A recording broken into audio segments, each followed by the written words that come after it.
गंगापूर तालुक्यातील सिद्धनाथ वडगाव येथे राष्ट्रसंत गाडगे बाबांची पुण्यतिथी निमित्त राष्ट्रसंत गाडगे बाबा राज्यातील एक कीर्तनकार, संत आणि समाज सुधारक होते. त्यांनी स्वच्छतेने गरीब राहणी स्वीकारली होती. ते सामाजिक न्याय देण्यासाठी विविध गावांना भटकत असत. गाडगे महाराजांची सामाजिक न्याय, सुधारणा आणि स्वच्छता या विषयात जास्त रुची होती.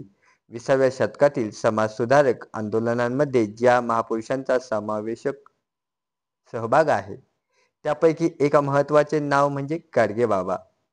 गंगापूर तालुक्यातील सिद्धनाथ वडगाव येथील परीट वस्ती येथे दरवर्षीप्रमाणे याही वर्षी राष्ट्रसंत श्री गाडगे महाराज यांची पुण्यतिथी मोठ्या उत्साहात आणि आनंदात साजरी करण्यात आली.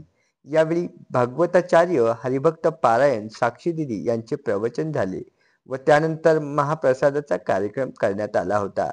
हा कार्यक्रम यशस्वी करण्यासाठी मच्छिंद्र वाघ, भगवान वाघ, किरण वाघ, कैलास वाघ, योगेश राऊत, प्रकाश त्रिभुवन, गोकुळ वाघ, अंबादास वाघ, पुंजाराम वाघ आदींनी विशेष परिश्रम केले होते.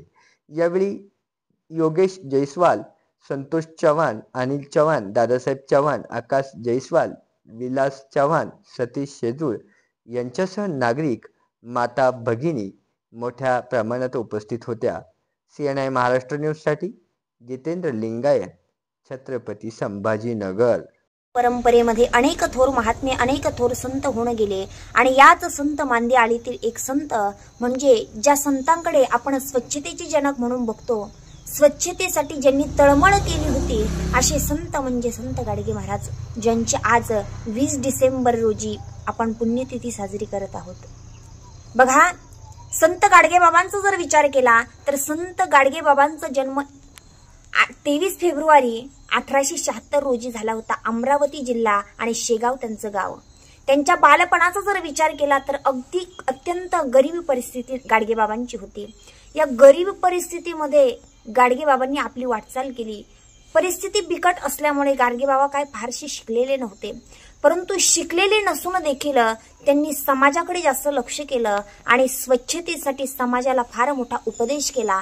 लोकांना उपदेश करायचे गाडगे बाबा की अरे बाबांनो, तुम्ही दगडामध्ये देव शोधताय, खऱ्या अर्थानं देव हे दगडामध्ये नाहीत. देव हा बघायचा ना तुम्हाला तर माणसामध्ये तुम्ही देव बघा. आणि खऱ्या अर्थाने ही शिकवण आपण गाडगे बाबांची घेतली पाहिजे. आपण मंदिरामध्ये जातो, देवळामध्ये देव शोधण्याकरता जातो, परंतु आपण लोकांना धक्केबुक्के देतो, एकमेकांना त्या ठिकाणी हिनवतो आणि मग देवळात देव शोधण्याकरता जातो. परंतु खऱ्या अर्थानं देव शोधला तर तो माणसामध्ये सुद्धा देव आपल्याला शोधता येतो. साने गुरुजींची सुद्धा आपल्याला हीच शिकवण आहे.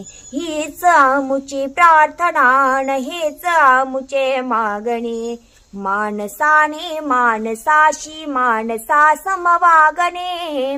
म्हणून गाडगे बाबांची शिकवण आपण आपल्या अंतकरणामध्ये कधीतरी रुजवली पाहिजे. अशा संत महात्म्यांची शिकवण, संत महात्म्यांनी आपल्याला तर फार मोठी शिकवण दिली आहे, परंतु खऱ्या अर्थाने त्यांची शिकवण कुठेतरी आपल्या अंतकरणामध्ये असली पाहिजे. एवढी तळमळ संत महात्म्यांची असते आणि संत आपल्यावरती फार मोठे उपकार संतांचे आहेत, फार मोठे परोपकार आहेत. त्या उपकार